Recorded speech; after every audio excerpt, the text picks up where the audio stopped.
지지자들 입장에서는 이 문제가 굉장히 중요한 문제입니다. 완전 국민 경선제로 치를 것이냐, 아니면은 당원 그 비율이 포함된 혼합 경선 체제로 갈 것인가, 이 문제 굉장히 중요한 문제인데 이 부분에 대해서는 뭐 어떻게 평론을 하고 계십니까? 섞어야죠. 그러니까 그 경선의 민의를 듣는 방법은 여러 가지가 있는데 다 일장일단이 있단 말이죠. 예. 당원한테 받으면은 당원 대상으로 선거를 한다면은 당권이 네. 당원에게 있음을 보여주는 굉장히 중요한 부분이고, 또 국민에게 여론을 묻는 거는 국민 여론이 곧 그 본선에서의 경쟁력이 되니까 필요한 것이고, 뭐 그 외 뭐 모바일이라든가 뭐 대의원 뭐 모든 것들이 다 일장일단이 있는데 배율을 어떻게 하느냐의 문제라고 생각합니다. 다만 당원들에게 뭔가 익스클루시브를 주지 않으면은 그건 섭하죠. 특히 이번에 민주당의 경우에는 문재인 후보를 도와주십시오. 그 당원이 돼서 6개월 동안 회비를 약정하면은 내면은 뭐 경선에 투표권을 주겠습니다. 이렇게 모았거든요. 그게 사실입니다. 그 말을 안 했으면 모르겠는데 예. 그 부분에서 어느 정도는 책임을 져야 되기 때문에 정당으로서 배율이 얼마가 되는 거는 저는 그게 굳이 따지고 싶지는 않은데 섞어야 된다. 당원의 익스클루시브는 줘야 된다. 이런 생각입니다. 근데 뭐 얘기를 들어보니까 사실 그 얘기를 당에서 한 적은 없는 걸로 제가 기억을 하는데. 하는 것 같던데. 당 차원에서 했나요? 당 차원에서는 그렇게 얘기 못 하겠지. 당 차원에서 그럼 혹시 지역당에서 뭐 당원을 모으는 과정에서 그 개별적인 각 리더급에서 그냥 했겠죠. 이제 영업을 영업하는 거지. 예. 당이 만약에 그렇게 했으면은 아마 상대 후보 쪽에서 아마 난리가 나지 않았을까. 저는 그 완전 국민 경선제에 대해서는 조금 개방적인 입장을 갖고 있어요. 예. 그러니까 물론 당원들의 권리를 보장을 해야 되죠. 네. 해야 되는데 당원들의 권리 행사라는 거는 정당 내부의 당직이라든지 당권 정도로 가는 게 적당하지 않을까. 예. 그러면 이제 대통령 후보 뽑는 문제는 이게 국민 유권자들한테 대표 선수를 내보내는 거잖아요. 네. 그래서 미국 같은 경우 오픈 프라이머리를 하고 있는데 미국 같은 경우가 그 민주당 공화당 양당 체제로 굉장히 정당의 역사가 오래됐잖아요. 예. 그런데도 거기는 대선 후보를 뽑을 때 오픈 프라이머리를 한단 말이야. 예. 열어놓고 일반 국민들한테까지 그 대선 후보 선출권을 이렇게 주는 거죠. 그리고 프랑스 같은 경우도 2년 전에 이제 그 완전 국민 경선제 합의를 해가지고 지금 뭐 공화당 같은 경우가 그 이제 7명의 후보가 오픈 프라이머리로 대선 후보 선출 전당대회를 한대요. 그러니까 2년 전에 이미 준비가 된 거지.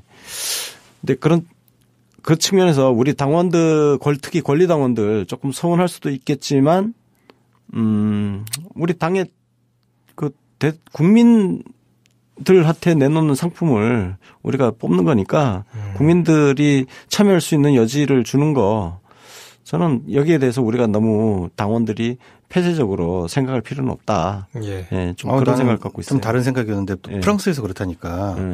그럴듯해 보이네요. 또 살짝 설득이 되려고 그러네. 다른 생각은 원래 어떤 거였는데? 다른 생각은 내가 당비 냈는데 좀 대우해줘야지.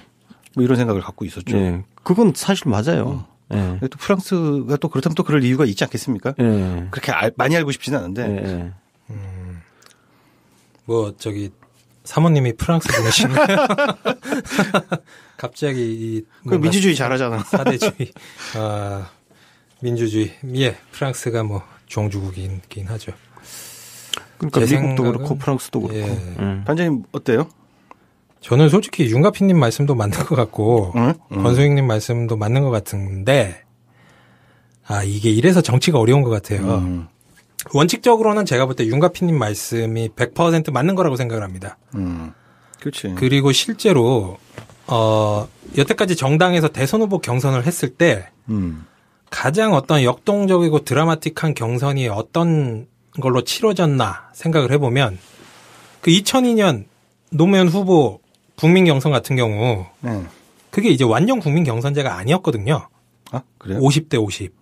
당원 대의원 50%. 당원 대의원 50%. 예, 국민 50%. 나도 그때 응모했다가 떨어져가지고 진짜 마음 아팠었는데. 그때 떨어진 이유가 네, 당원이 아니었어요. 완전 국민, 예, 그렇죠. 그리고 완전 국민 경선제였으면 그냥 신청하면 다 되는 거거든요. 그치. 근데 이제 그때는 어떤 TO를 배분을 해서 좀 하여튼 복잡한 과정이 있었는데 결과적으로 그 경선이 이제 대박이 났던 거 아닙니까? 그거는 그래요. 네.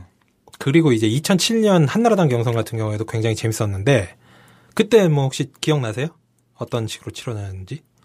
섞었다까지는 알겠는데 자세한 비율은 모르겠어요. 예. 그때 뭐 하여튼 당원 대의원 50% 그리고 뭐 국민 경선이랑 여론조사 합쳐서 50% 그 경선도 이제 혼합 경선이었습니다. 근데 이 혼합 경선의 장점이 뭐냐면은 이게 이제 카테고리가 많아지니까 예를 들어 어떤 특정 분야에만 강한 후보가 그 어떤 장난을 못 쳐요. 아하. 예를 들어서 뭐 예를 들면 뭐 박지원 같은 사람 당원들한테는 페이퍼 뭐 많이 갖고 있고. 예.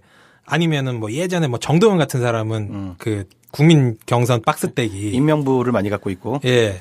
근데 우리가 예를 들어서 수능을 치를 때 한 과목 가지고만 치르면 그거 가지고 뭐 이렇게 좀 뭐 벼락같이 잘 되는 사람도 있고 못 되는 사람도 있고 그런데 다양한 과목으로 시험을 치르면 이게 좀 평균이 나오지 않습니까? 전인적인 평가를 할 수 있다. 예. 근데 그 완전 국민 경선제 같은 경우에는 사실 이게 역사상으로 뭐 무리가 빚어졌던 적도 있고 그래서 원칙적으로는 윤가피님 말씀이 맞다고 생각하지만 저는 정치적으로는 요번에 민주당에서 완전 국민 경선제로 경선을 치르고 가는 게 어떤 후에 닥칠 후과를 예방할 수 있는 고육지책이 아닌가. 아, 저는 근데 선뜻 좀 동의하기가 어려운 것이 예. 2012년에 약간 모욕적인 기분이 들었지만 그때는 어쩔 수 없는 부분이 있었어요. 네. 2012년 경선에서 안철수와 그 경선을 할 때 완전 국민 경선 방식으로 했었잖아요. 네네. 아, 거기까지 못 갔구나. 안철수는 뭐 그냥 하다가 이제 하다가 접었구나. 그때는 여론조사 방식으로 갔었죠. 민주통합당에서 완전 국민 경선제로 맞아. 경선을 치렀죠. 그때 이미 많이 후퇴해놨네. 이거 이번 좋은 기회에 한번 좀 앞당겨가지고 당원 권익을 좀 보호하는 쪽으로 갔으면 좋겠는데. 예. 근데 사실 그때랑 지금이랑은 또 상황이 다르긴 한 게 그때 당시 민주통합당은 창당된 지 몇 달 되지 않은 정당이었고 그래서 이제 당원의 어떤 뭐 그런 숫자가 별로 없었고 요번에는 나름 좀 오래되지 않았습니까? 그렇죠. 예. 그래서 10만 대구도 들어왔고 오래전에 입당한 당원들도 많은 하여튼 굉장히 어려운 문제예요. 근데 이제 저는 골치가 아프다. 사실 이거 얘기하면 예. 우리나라 정당이 얼마나 취약한지를 새삼 자꾸 느껴요. 그러니까요. 예. 너무 짚고 허물고를 반복하니까 이런 게 하나 정착이 안 되는 거야. 예. 그러니까 매번 선거 때마다 이 골치 아픈 이야기를 지금 우리가 왜 이렇게 매번 선거 때마다 골치 아프게 이야기를 해야 되냐고. 선수들끼리 이제 룰 가지고 싸우느라 원래 씨름이 우리나라에서 망한 이유가 싹파 싸움이 너무 길어져가지고 지루하잖아. 재미없으니까. 예. 근데 지금 상황이 거의 비슷하게 돼가고 있는 거예요. 그러니까 사실 이게 일반 유권자들 그러니까 어떤 특정 정당 지지를 강하게 하는 사람들 같은 경우는 이런 거에 굉장히 막 관심이 있고 얘기를 할 수 있겠지만 사실 그렇지 않은 사람들이 대부분이잖아요. 그렇죠. 그 일반 유권자들 입장에서 한번 쳐다보면요. 굉장히 짜증나는 상황인 거야. 저 새끼들 지들끼리 좀 뭐하냐 지금. 그렇죠. 이렇게 비춰지거든. 그게 딱 양비론으로 보죠. 어디가 잘하고 어디가 못하고 어느 쪽이 옳은 주장을 한다를 보지를 않죠. 그러니까 왜냐하면 이 논의 자체가 골치가 아프기 때문에 제대로 알기가 쉽지가 않다니까요.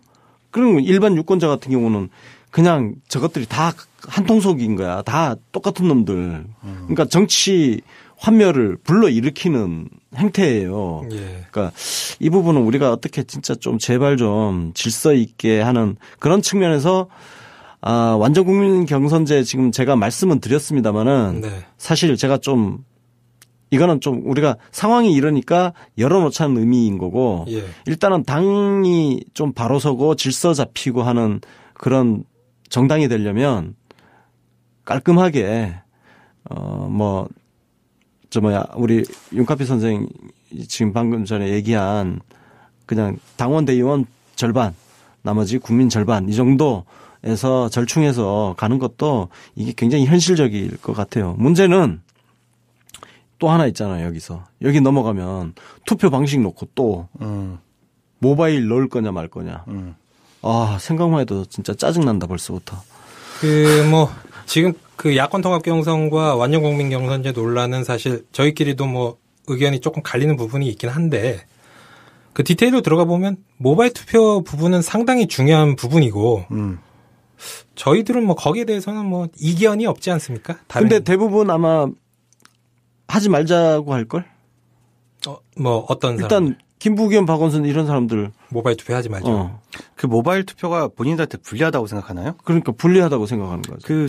저는 약간 납득이 잘 이해가 안 가는 게 뭐냐면은 예전에 그 연청 조직부터 시작해서 그 DJ 동교동계의 오래된 전통 조직들 갖고 있는 사람 입장에서는 모바일 하게 되면 젊은 사람 많이 들어오고 그리고 그 인맥 네트워크로 모여 있는 그 직접 버스 타고 들어와가지고 직접 손으로 찍는 그 사람들이 강점이 있었기 때문에 모바일을 싫어했던 건 이해가 가는데 김부겸이나 뭐 박원순 같은 후보들이 왜 그걸 그렇게 싫어하지 모바일을? 그러게요. 뭐 이유를 모르겠네. 이해를 못하겠네. 이게 저희 민주통합당 때 그거 아니에요. 민주통합당 그때 그 당대표 선거라든지 그때 이미 문재인 대표가 박지원 대표 누르고 이길 때 그때가 모바일 그때도 모바일 가지고 시비가 붙었던 거 아니에요. 그러니까 계속 그 시비가 붙고 있는 문제인데 그러니까 문재인은 모바일에 강하다 그냥 그런 딱 그렇게 돼 있는 거예요.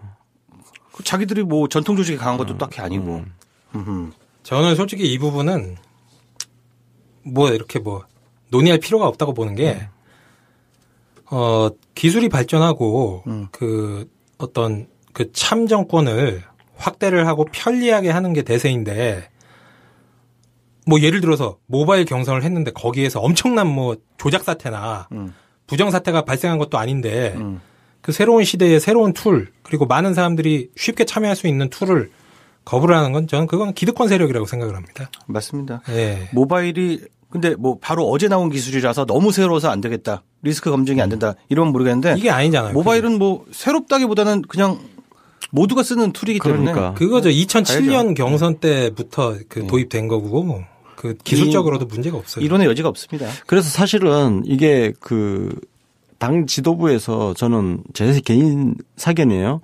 당 지도부에서 어떤 원칙을 가지고 정말 그 범용 룰을 만들어서 맥 샘플 몇 가지를 딱 내놓고 선택해라. 후보들한테 선택해라. 예를 들어서 한 두 가지든 세 가지든 딱 내놓고 이 가운데 하나 선택해라. 나머지 주장 안 받아주는 거지. 그러니까 당이 후보들한테 이거를 협상으로 만들어라 해버리면 이건 협상 절대 안 됩니다. 후보 캐릭터 바뀔 때마다 계속 바꿔야 되잖아, 이건. 어떤 룰도 만들어질 수가 없어요. 뭐 그래서 이상한 룰 가져오잖아요. 당에서 룰을 한 두세 개 만들어서 선택을 하게 해야 돼요. 이걸 못 받으면 탈당하든지 당이 그런 기강을 세우는 모습이 이렇게 필요해요. 하면 되겠네. 우리가 저기 어디 온라인 회원 가입할 때 약관에 동의하고 회원 가입하는 것처럼 그렇지.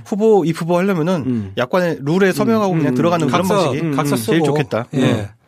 이거 말 안 들으면 신체 포기 각서 뭐 이런 거 쓰고 그렇게 당 지도부가 하여튼 조금 의지를 가지고 강력하게 나갈 필요가 있다고 생각해요. 네, 맞습니다.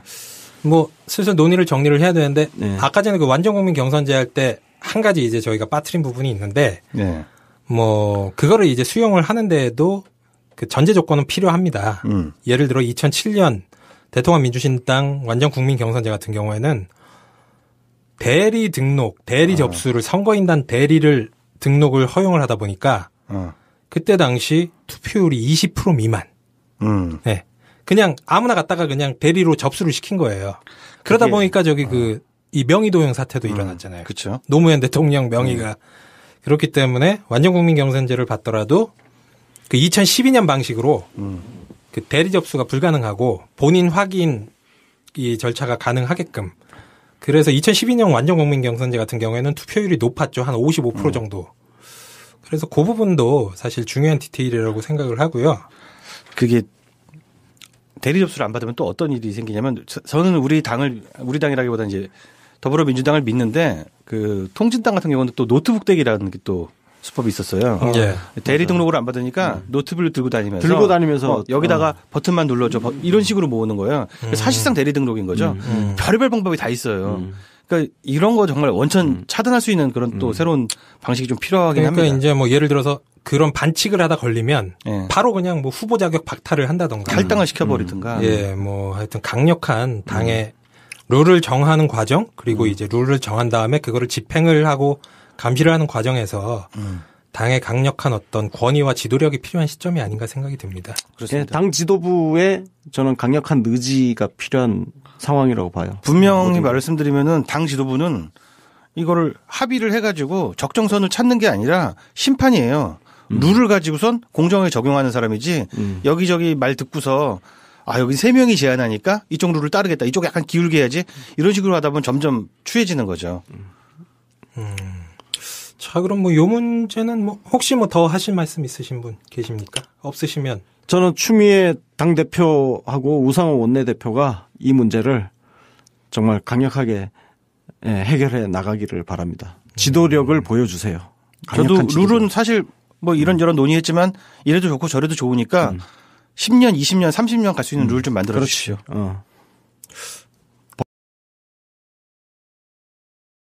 오래됐잖아요. 예. 그런데도 거기는 대선 후보를 뽑을 때 오픈 프라이머리를 한단 말이야. 예.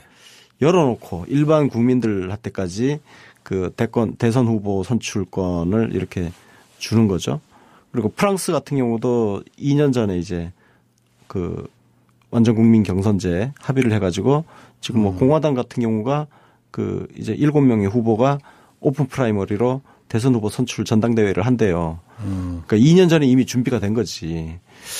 근데 그 측면에서 우리 당원들, 특히 권리당원들 조금 서운할 수도 있겠지만, 지지자들 입장에서는 이 문제가 굉장히 중요한 문제입니다.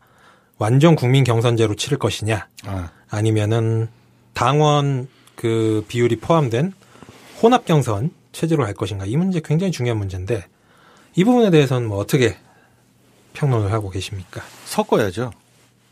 그러니까 그 경선의 민의를 듣는 방법은 여러 가지가 있는데 다 일장일단이 있단 말이죠. 예. 당원한테 받으면은 당원 대상으로 선거를 한다면은 당권이 네. 당원에게 있음을 보여주는 굉장히 중요한 부분이고 또 국민에게 여론을 묻는 거는 국민 여론이 곧 그 본선에서의 경쟁력이 되니까 필요한 것이고 뭐 그 외 뭐 모바일이라든가 뭐 대의원 뭐 모든 것들이 다 일장일단이 있는데 배율을 어떻게 하느냐의 문제라고 생각합니다. 다만 당원들에게 뭔가 익스클루시브를 주지 않으면은 그건 섭하죠. 특히 이번에 민주당의 경우에는 문재인 후보를 도와주십시오. 그 당원이 돼서 6개월 동안 회비를 약정하면은 내면은 뭐 경선에 투표권을 주겠습니다. 이렇게 모았거든요. 그게 사실입니다. 그 말을 안 했으면 모르겠는데 예. 그 부분에서 어느 정도는 책임을 져야 되기 때문에 정당으로서 배율이 얼마가 되는 거는 저는 그게 굳이 따지고 싶진 않은데 섞어야 된다. 당원의 익스클루시브는 줘야 된다. 이런 생각입니다. 근데 뭐 얘기를 들어보니까 사실 그 얘기를 당에서 한 적은 없는 걸로 제가 기억을 하는데. 하는 것 같던데. 당 차원에서 했나요? 당 차원에서는 그렇게 얘기 못 하겠지. 당 차원에서 그럼 혹시 지역당에서 뭐 당원을 모으는 과정에서 그 개별적인 각 리더급에서 그냥 했겠죠. 그런 식으로 이제 영업을 영업하는 거지. 예. 당이 만약에 그렇게 했으면은 아마 상대 후보 쪽에서 아마 난리가 나지 않았을까. 저는 그 완전 국민 경선제에 대해서는 조금 개방적인 입장을 갖고 있어요. 예. 그러니까 물론 당원들의 권리를 보장을 해야 되죠. 네. 해야 되는데 당원들의 권리 행사라는 거는 정당 내부의 당직이라든지 당권 정도로 가는 게 적당하지 않을까. 예. 그러면 이제 대통령 후보 뽑는 문제는 이게 국민 유권자들한테 대표 선수를 내보내는 거잖아요. 네. 그래서 미국 같은 경우 오픈 프라이머리를 하고 있는데 미국 같은 경우가 그 민주당 공화당 양당 체제로 굉장히 정당의 역사